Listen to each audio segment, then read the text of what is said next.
Spurs a little bit, and there's been a lot of talk about Leroy Sane by City fans just recently, saying, is he going to leave? What's the problem? What's your feeling as fans? I mean, would it bother you if suddenly you found out that Leroy Sane was going to Bayern Munich? Would you rather he'd have started the derby? Where do you stand on Leroy Sane? I think I'd be gutted if he left, to be honest, because I think there's still so much more for us to see from him at the minute. And I feel like I've been saying this for a while, is that he's very hit and miss. So sometimes he looks like a world beater, sometimes he looks disinterested.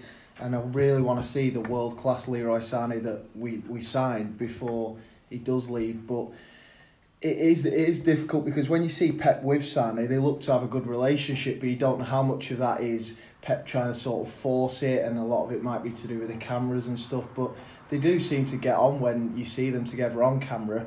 But he is such a talent, and it'd be gutted if he left, to be honest, because he's difficult to replace, I think. Everyone keeps saying, if we get 100 million for him, I'll be happy. I don't want to sell him at any price. I think if he can reach his full potential, he could be one of the best players in the world, and that's 200-300 million in what could be 5 years' time. So I think if we were to sell him for 100 million to Bayern Munich and he goes on to be a Ballon d'Or contender, I think we'll see it as a mistake. Is there a problem with him? I mean, obviously there's a lot of rumours of maybe it not being quite right off the field, but from what you've seen on the field, which is the bit we can judge, do you think that there's something wrong? Is he not putting the work rate in? Sometimes he looks a little stroppy, I've noticed. Definitely, yeah. You sort of like, if he makes a run and the pass doesn't come, you see his arms go up in the air. And I get that as a footballer, you're frustrated if you make that run, you think, I could have been in then. But you just got to get on with it and go the next time. And yeah, I think there might be a little bit of an attitude problem there, which might be why he was left out of the Germany squad. But he is a phenomenal player. But if there's one manager who can get the best out of him, you'd think it was Pep Guardiola. So if he feels that it's right to sell him, then you have to trust Pep. The players, when the parade happened, came on stage and players came in on in batches, and I noticed that Leroy Sane got one of the biggest reactions. So that shows how popular he is with City fans, doesn't it? Yeah, I agree. Yeah, I mean, he came on just a few seconds really after the others, didn't he? And everyone was, Leroy, massive reaction. I would be totally gutted if he left, because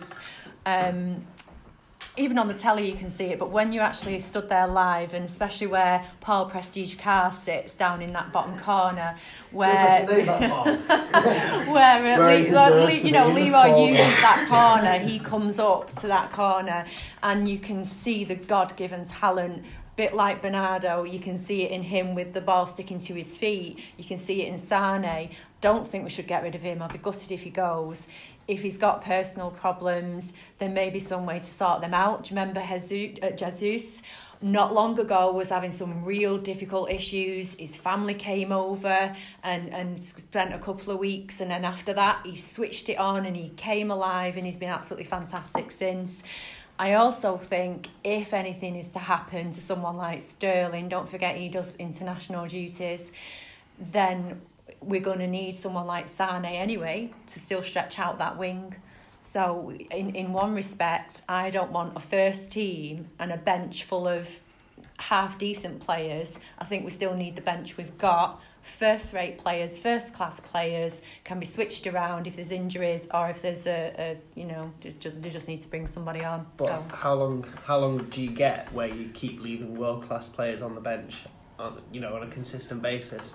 You've got to give them a point where you say, you're better than this. You deserve to be playing every game, every minute. But to be fair, do they deserve to not be on the bench for the performances they've had? Like Mahrez, when he was on the bench, did he deserve to be starting? Sane, does he deserve to be starting in a minute? That's why we are so dominant in the league, and we have such a strong squad, is that players know if they don't perform, they're going to be dropped to the bench. And that's why Zinchenko stepped it up, really, because he was kind of a bit hit and miss on and off. Then when we had the defence issues, he just seemed to slot into this amazing position. But if we do get a defender in the transfers, then Zinchenko might be able to move, because he's really great at moving up that wing and moving forward, and especially them passes that he seems to make. It's to me is kind of almost replicating Bernardo on the other side. He seems to be able to pass, get it back, pass, and he's got this vision. So if Sane does go, we've still got Zinchenko to move forward. Well, Zinchenko's been slotting in for Mendy, and Mendy in theory is going to be fit next season. Do you see Zinchenko playing at left back, or I mean, it's obviously a time for reflection at this time. Now it's all over. How do you assess Zinchenko, and is he part of the future now? I'd like to think so, but we know Pep's pretty ruthless, and if Mendy comes back next season in form, establishes himself as one of the world's best left backs, Zinchenko is not going to get a look in, sadly. As much as I'd like him to, he's done excellent this season. I think he'd make a great backup to Mendy if Mendy hits top form. But like I say, Pep's ruthless, so it sounds like you're leaning on the side of Mendy still being the first choice, fully fit Mendy. If he can prove himself, but I think he's got a lot to prove. It does sound harsh on Zinchenko, but Mendy, if he is fully fit, and what we've seen in the glimpses we've seen of him, is twice the left back that Zinchenko is, and that's not disrespectful to Zinchenko because he's not a left back. He's done a fantastic job. But to be fair, the season before Delph this season has not had a look in, but the season before he did quite a good job at left back. But I think if Mendy is fully fit, which doesn't seem likely ever at the minute, but if he is, then it will be tough for Zinchenko, because I can't see him being put in up the pitch rarely because of the amount of quality we have going forward. But it's just one of them things, isn't it?